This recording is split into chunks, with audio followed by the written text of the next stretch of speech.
আসসালামু আলাইকুম রহমতুল্লাহি বারাকাতুহ। আলহামদুলিল্লাহি রাব্বিল আলামিন ওয়াসসালাতু ওয়াসসালামু আলা নাবিয়্যিনা মুহাম্মাদিন ওয়া আলা আলিহি ওয়া আসহাবিহি আজমাইন। আম্মা বা'দ। প্রিয় দর্শক, জীবনের আলো তাফসিরুল কোরআন অনুষ্ঠান থেকে আপনাদের সবাইকে স্বাগত জানাচ্ছি। আশা করছি প্রত্যেকে ভালো আছেন এবং আমাদের সংক্ষিপ্ত তাফসিরের এই পর্বগুলো নিয়মিত দেখছেন। আমরা আল্লাহর কালামকে সহজভাবে আপনাদের উদ্দেশ্যে উপস্থাপন করার আপ্রাণ চেষ্টা করছি। আমরা সূরা আল ইমরান থেকে সংক্ষিপ্ত তাফসির আপনাদের উদ্দেশ্যে নিয়মিত পেশ করে যাচ্ছি। আজকেও সূরাত আল ইমরানের একটি আয়াত আপনাদের সামনে পেশ করব, সেটি হলো ৯৭ নম্বর আয়াত। এই আয়াতের সংক্ষিপ্ত তাফসিরের পাশাপাশি সংক্ষিপ্ত শিক্ষাগুলো আপনাদের উদ্দেশ্যে পেশ করব ইনশাআল্লাহ। আসুন তাহলে শুরু করা যাক। আউযু বিল্লাহি মিনাশ শাইতানির রাজীম। ফীহি আয়াতুম বাইয়িনাতুম মাকামু ইব্রাহিম ওয়া মান দাখালাহু কানা আমিনা ولله على الناس حج البيت من استطاع إليه سبيلا ومن كفر فإن الله غني عن العالمين। প্রথমেই আমরা শব্দার্থ উপস্থাপন করব। আল্লাহ সুবহানাহু ওয়া তাআলা বলছেন, ফিহি এর মধ্যে রয়েছে আয়াতুন নিদর্শনসমূহ, বাইয়িনাতুন সুস্পষ্ট। আয়াতুন বাইয়িনাতুন মৌসুফ এবং সিফা, সুস্পষ্ট নিদর্শনসমূহ। মাকামু ইব্রাহিম, একটি হলো মাকামু ইব্রাহিম। আয়াতুন বাইয়িনাত থেকে বদল হয়েছে মাকামু ইব্রাহিম। ওয়া মান, ওয়া এবং মান, যে ব্যক্তি বা যারা, দাখালাহু প্রবেশ করবে এই ঘরে, আউয়ালা বাইত অর্থাৎ প্রথম ঘরে তথা বাইতুল্লাহ তথা আল মাসজিদুল হারামে যারা প্রবেশ করবে বা যে প্রবেশ করবে, কানা আমিনা, কানা হয়ে যাবেন, তিনি হয়ে যাবেন আমিনা নিরাপদ। ওয়ালিল্লাহি, ওয়া এবং লিল্লাহি আল্লাহর জন্য, আলান্নাস, আলা শব্দটা আসলে ফরজ এবং ওয়াজিবের অর্থ প্রদান করে। তাহলে আলান্নাসে বলতে মানুষের উপর ওয়াজিব বা ফরজ। হিজ্জুল বাইত, বাইতুল্লাহর হজ করা। মানিস্তাতা, মান ওই ব্যক্তি যে সামর্থ্য রাখে, ইস্তাতা মানে সামর্থ্য রাখে, সক্ষমতা রাখে, ইলাইহে সে ঘরের দিকে, সাবিলা যাওয়ার, পথ চলার। ওয়ামান কাফারা, ওয়া এবং মান যে ব্যক্তি, কাফারা অস্বীকার করে, হজ করতে অস্বীকার করে, এটা বোঝানোর উদ্দেশ্য। ফাইন্নাল্লাহ তাহলে নিশ্চয়ই আল্লাহ, ফাইন্না তাহলে নিশ্চয়ই আল্লাহ, আল্লাহ গনিয়ুন অমুখাপেক্ষী, আন হতে আল আলামিন সমস্ত সৃষ্টি জগৎ। গনিয়ুন আনিল আলামিন মানে সমস্ত সৃষ্টি জগৎ থেকে অমুখাপেক্ষী, বেনিয়াস। এই শব্দার্থের পরে আমরা এবারে সরল অর্থটা পেশ করছি। আল্লাহ সুবহানাহু ওয়া তাআলা বলছেন, এই ঘরে রয়েছে অনেকগুলো সুস্পষ্ট নিদর্শন।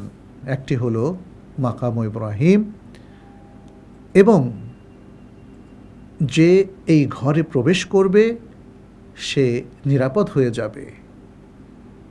আর আল্লাহর জন্য মানুষের উপর বাইতুল্লাহর হজ করা ফরজ, যে ব্যক্তি সেখানে যাওয়ার সামর্থ্য রাখে। এবং যারা হজ করতে অস্বীকৃতি জ্ঞাপন করে, তাহলে নিশ্চয়ই আল্লাহ সৃষ্টি জগতের সকল থেকে বেনিয়াজ ও অমুখাপেক্ষী। খুবই ইমপ্রেসিভ এবং অর্থবহুল চমৎকার একটি আয়াত।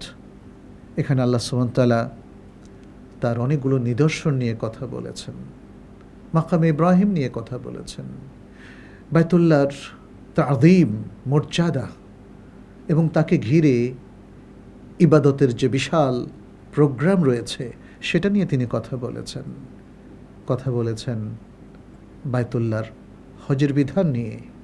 আর যারা হজ করবে না তাদের পরিণতি নিয়ে তিনি এই আয়াতটিতে অত্যন্ত সুললিতভাবে বক্তব্য পেশ করেছেন।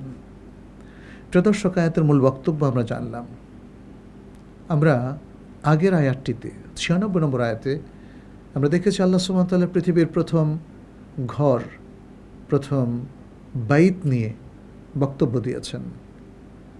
এক সত্য ইতিহাস তিনি তুলে ধরেছেন, উদ্ঘাটন করেছেন মানব জাতির সামনে, যেটি আমরা জানতাম না এবং জানিয়ে হয়তো মানুষের মধ্যে কিছু বিতর্কও ছিল। কিন্তু আল কোরআনের এই আয়াত দিয়ে আল্লাহ সুবহানাহু ওয়া তাআলা পৃথিবীর প্রথম ঘরটির ইতিহাস তুলে ধরলেন।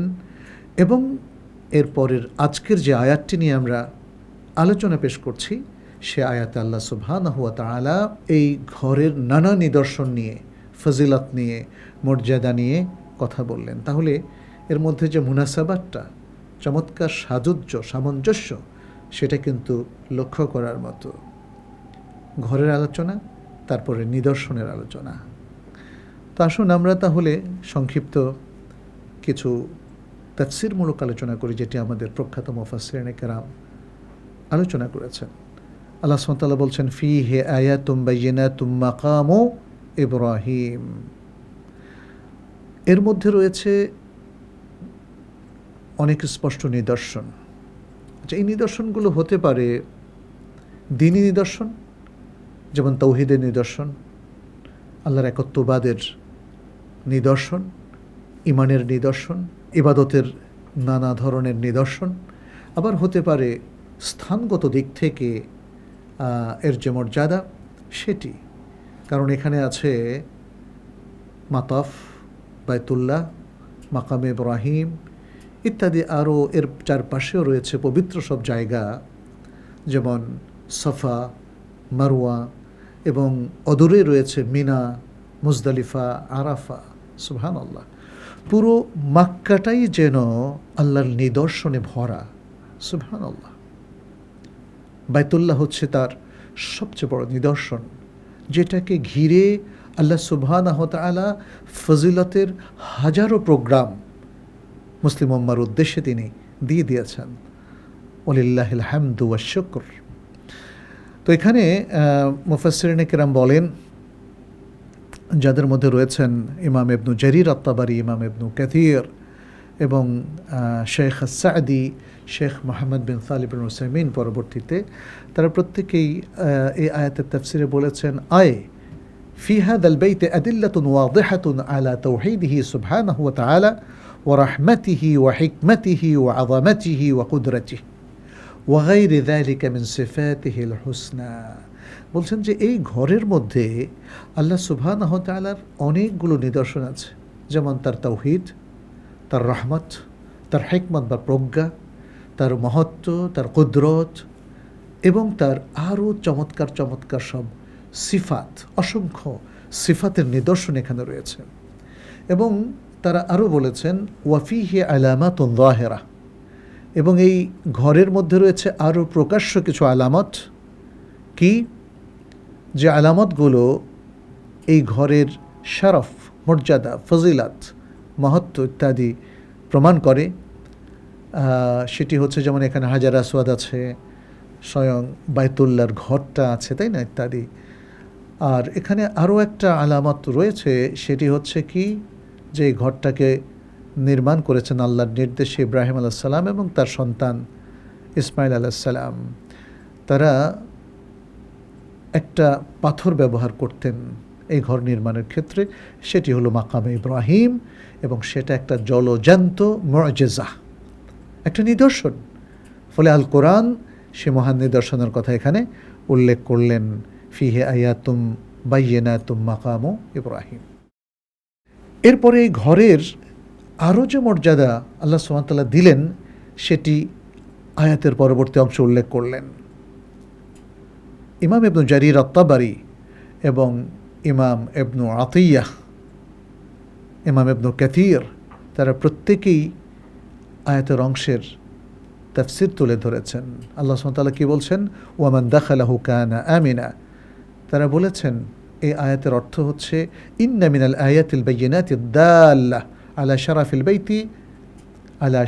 বাইতিল হারামি ওয়া ফাদলিহি, যে এখানে যে সকল সুস্পষ্ট নিদর্শনের কথা বলা হচ্ছে এগুলো সব কিছুই আল্লাহর ঘরের শারাফ, মর্যাদার প্রমাণবাহী। তারা বলছেন এই আয়াতগুলোর মধ্যে আরেকটা হলো কি, ওয়া আন্না মান ইয়াদখুলুল হারামা ইয়াকুনু বিমা'জিলিন আন আন ইয়ানালাহু আহাদুন মিনান নাসি বিসুইন আলা ওয়াজহিল উমুম। বলছেন যে যারাই এই ঘরের মধ্যে একবার ঢুকে যাবে তাহলে তারাই, যে কোনো মানুষ তাদের কোনো মন্দ কিছু করার যে আগ্রহ পোষণ করবে তার থেকে তারা নাজাত পাবে, তারা মুক্ত থাকবে। কারণ আল্লাহ সুবহানাহু ওয়া তাআলা এই সীমানার মধ্যে কোনো খারাপ কিছু করতে নিষেধ করেছেন, কাউকে আক্রমণ করতে নিষেধ করেছেন, কাউকে হত্যা করতে নিষেধ করেছেন, এমনকি শিকার করতেও নিষেধ করেছেন। তাহলে এখানে আমরা যেটা দেখতে পাচ্ছি যে হারাম এর ঘর, প্রথমে আমরা ঘরের তর্জমা করেছি, তাই না? এখানে আসলে পুরো হারামকে বোঝানো হচ্ছে। আল্লাহ সুবহানাহু ওয়া তাআলা বললেন ওয়ামান দাখালাহু কানা আমিনা, যে এতে প্রবেশ করবে সে নিরাপদ হয়ে যাবে, সেটা পুরো হারামের সীমানা বোঝানো হয়ে থাকে। আল্লাহ সুবহানাহু ওয়া তাআলা দুটো আয়াতে কথাটা উল্লেখ করেছেন। একটি হলো সূরা আল আনকাবুতের 67 নম্বর আয়াত। আল্লাহ সুবহানাহু ওয়া তাআলা বলছেন আওয়ালাম ইয়ারাউ আন্না জাআলনা হারামান আমিনা ওয়া ইউতাখাত্তাফুন নাসু মিন হাওলিহিম। তারা কি দেখে না যে আমরা একে একটি নিরাপদ হারামে পরিণত করে দিয়েছি, অথচ মানুষ চারপাশ থেকে আক্রমণের শিকার হয়ে থাকে, কিন্তু এই হারামের মধ্যে তারা আক্রমণের শিকার হয় না। অতএব আল্লাহ সুবহানাহু ওয়া তাআলা এখানে হারামের বিশেষত্ব এই সূরাতুল আনকাবুতের মধ্যে বর্ণনা করলেন। এই ঘরের আরেকটা ফজিলত আল্লাহ সুবহানাহু ওয়া তাআলা বর্ণনা করেছেন সূরাতুল কুরাইশের মধ্যে। আল্লাহ সুবহানাহু ওয়া তাআলা বলছেন ফালিয়াবুদু রাব্ব হাযাল বাইত আল্লাযী আত'আমাহুম মিন জু' ওয়া আমানাহুম মিন খাউফ। তাদের উচিত হবে এই ঘরের যিনি রব তার ইবাদত যেন তারা করে, যিনি তাদেরকে দুর্ভিক্ষ থেকে এবং ক্ষুধার অবস্থায় অন্ন দিয়েছেন, খাবার দিয়েছেন, খাদ্য দিয়েছেন, এবং তাদেরকে খৌফ থেকে, ভয় ভীতি থেকে তাদেরকে নিরাপত্তা দিয়েছেন। সুবহানাল্লাহ। ইবনে আব্বাস রাদিয়াল্লাহু তাআলা আনহু থেকে সহিহ বুখারী এবং মুসলিমের মধ্যে একটি হাদিস বর্ণিত হয়েছে। عن ابن عباس رضي الله تعالى عنهما قال النبي صلى الله عليه وسلم يوم افتتح مكة। নবী সাল্লাল্লাহু আলাইহি ওয়াসাল্লাম মক্কা বিজয়ের দিন একটা চমৎকার কথা বলেছিলেন। ইমাম বুখারী এবং মুসলিম সে কথাটা পুরোটাই এই হাদিসের মধ্যে উল্লেখ করেছেন। কি বলেছিলেন তিনি? বলেছিলেন লা হিজরাতা ওয়ালাকিন জিহাদুন ওয়া নিয়্যা। আজকের পরে, মক্কা বিজয়ের আজকের এই দিনের পরে মদিনা থেকে মক্কায় বা মক্কা থেকে মদিনা আর কোনো হিজরাত নেই, তবে জিহাদও বাকি থাকবে এবং নিয়ত বা ইখলাসের বিষয়টাও বাকি থাকবে। কারো কেউ হয়তো জিহাদ করবে, কে করবে না, কারো ইখলাস থাকবে অথবা থাকবে না, তাহলে জিহাদ এবং নিয়াত এটা বাকি থাকবে। নবী সাল্লাল্লাহু আলাইহি ওয়াসাল্লাম এরপর বললেন ওয়া ইদাস্তুনফিরতুম ফানফিরু, যদি তোমাদের কাছে বের হওয়ার বিষয়টা চাওয়া হয়, অর্থাৎ দ্বীনের প্রয়োজনে যদি তোমাদেরকে বলা হয় যে দ্বীনকে সাহায্য করো, তোমরা বেরিয়ে পড়ো জিহাদে, তাহলে তোমরা দ্বীনের এই নুসরাতে, দ্বীনের এই বিজয়ের জন্য তোমরা বেরিয়ে পড়বে। এরপর নবী সাল্লাল্লাহু আলাইহি ওয়াসাল্লাম বললেন ফাইন্না হাযা বালাদুন হাররামাহুল্লাহু সুবহানাহু ইয়াওমা খালাকাস সামাওয়াতি ওয়াল আরদ। আর এটা হলো এমন এক নগর, এমন এক জনপদ যাকে আল্লাহ সুবহানাহু তাআলা যেদিন থেকে আসমান এবং জমিন সৃষ্টি করেছেন সেদিন থেকে এটাকে হারাম বলে ঘোষণা করেছেন।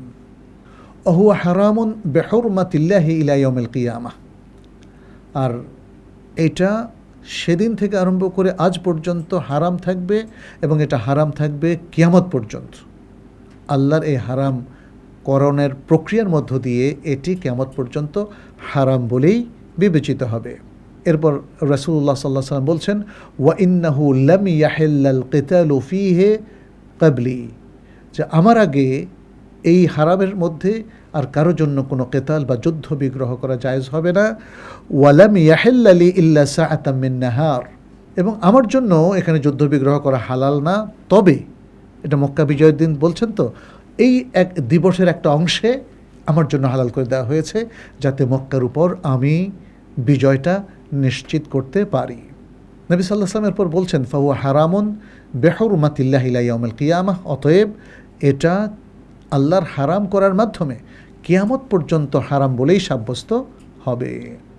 এরপর নবী সাল্লাল্লাহু আলাইহি ওয়াসাল্লাম বলছেন, লা ইউদাদু শাওকুহু, এর যে উদ্ভিদ বা কাণ্ড, গাছের কাণ্ড, এগুলো কাটা যাবে না। ওলা ইউনাফারু সাইদুহু, এবং এর যে শিকার সেটাকে তাড়ানো যাবে না। ওলা ইউলতাকাতু লুকাতাতুহু, এবং এর যে হারানো জিনিস সেটাকে উঠানো যাবে না। ইল্লা মান আররাফাহা, তবে যে ব্যক্তি এটাকে পরিচিত করার জন্য বা মানুষকে জানানোর জন্য যে হারানো জিনিসটা পাওয়া গিয়েছে তাকে ফেরত দিতে চাই, এই উদ্দেশ্যে যে উঠাবে তার জন্য আলাদা হুকুম। ওলা ইউখতালা খালাহা, এর যে উদ্ভিদ বা লতা, গুল্ম, এগুলো কাটা যাবে না। তখন এই কথাটা যখন রাসূলুল্লাহ সাল্লাল্লাহু আলাইহি ওয়াসাল্লাম বললেন, কালাল আব্বাস ইবনে আব্দুল মুত্তালিব নবী সাল্লাল্লাহু আলাইহি ওয়াসাল্লামকে বললেন, ইয়া রাসূলুল্লাহ ইল্লাল ইযখির, হে আল্লাহর রাসূল, ইযখির ছাড়া, লিকাইনিহা, কারণ মানুষ ইযখির নামক একটা গাছ, সেটাকে মানুষ কুড়িয়ে নেয়, সংগ্রহ করে তাদের লাকড়ির জন্যে এবং তাদের ঘর বানানোর জন্যে।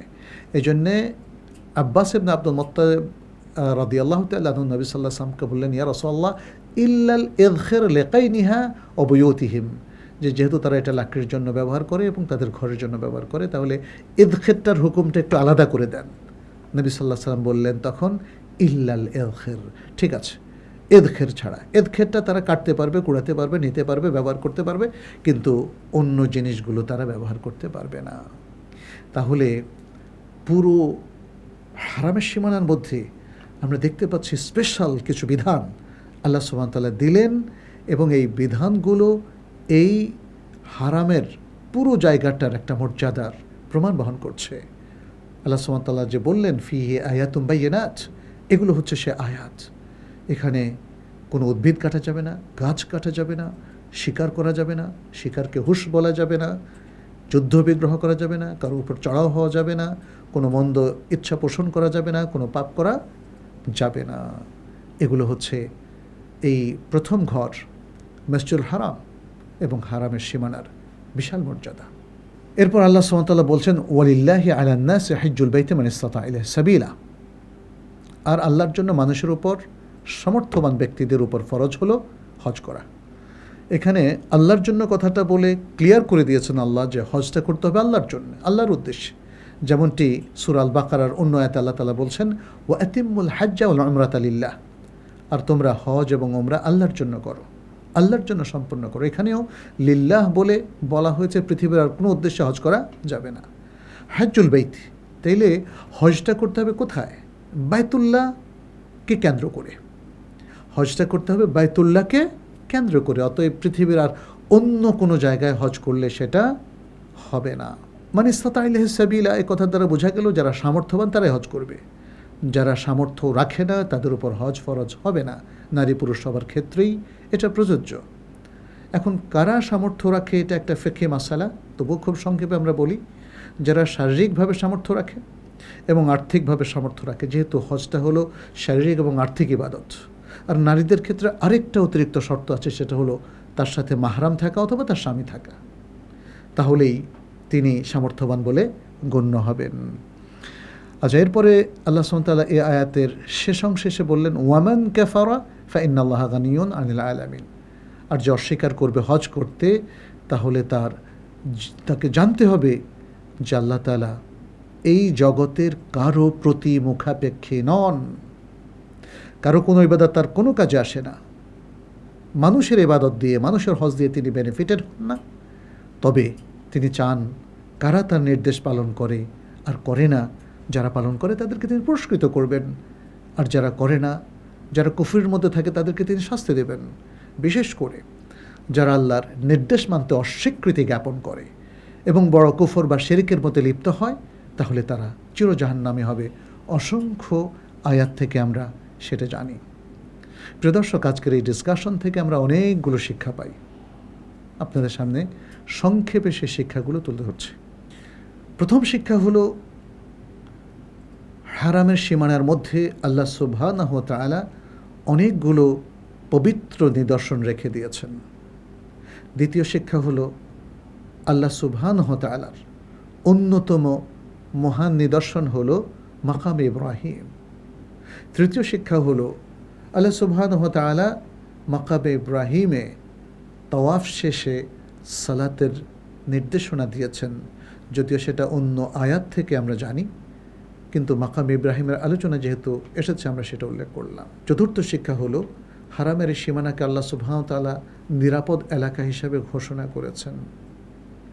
পঞ্চম হলো এই সীমানায় যারা অবস্থান করবে তাদের উপর আক্রমণ করা যাবে না, তাদেরকে হত্যা করা যাবে না, তাদের উপর চড়াও হওয়া যাবে না, এবং তাদেরকে কোনো ধরনের ঝগড়া বিবাদ কিংবা যুদ্ধের মুখোমুখি করা যাবে না।